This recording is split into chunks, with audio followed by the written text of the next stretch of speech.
Jagtial Congress party leader come మాజీ MLC Jeevan Reddy సార్కు వచ్చినంత బాధ ఏ పాలోనికి పాలకునికి పగోనికి కూడా రావద్దు పోండి. ఎందుకంటే చేయి పార్టీ లీడర్లు పొమ్మన లేక పొగబెట్టినట్టే చేస్తురట. సార్ కాంగ్రెస్ పార్టీని ఇడిచిపెట్టాలంటే ఎంత బాధపడుతున్నాడో ఏం కథనో ఇట్లా మొత్తం చెప్పుకుంటున్నాడు. బాధనైతే ఇరుండ్రయ్యా గోస్ అనిపిస్తున్నది సార్ చూస్తుంటే.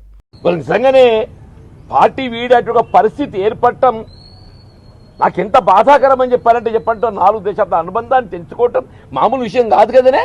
ఇన్నరా ఇంకా మస్తుగానే అన్నాడు మొత్తం ముచ్చటి నుండి. ఎంత సఫకేషన్ ఉంటే, ఎంత హ్యూమిలియేషన్ ఉంటే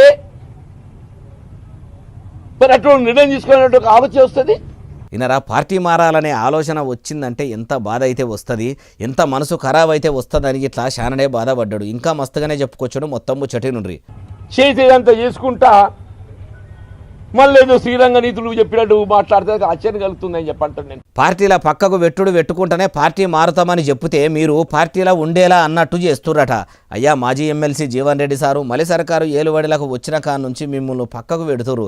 car party MLA Congress party కండువాగా అప్పుకున్నప్పుడే మీ కాంగ్రెస్ కుటుంబంతో ఏరుపోసుకున్నారు. ఇంకా ఎన్ని దినాలు ఉన్నా మిమ్మల్ని చేయి సర్కారు చేరదీసేటట్టు లేనట్టేగా అనొస్తున్నది. కాబట్టి మీ వెనకపొంట తిరిగేటోళ్ళని అరుచుకొని మీరు కాంగ్రెస్ పార్టీ నుంచి బయటకు పోతేనే ఏమన్నా మంచిగా ఉండేటట్టున్నది. ఇంత మర్యాదనన్నా దక్కుతుందేమంటారు ఈ ముచ్చటిన్నోళ్ళు.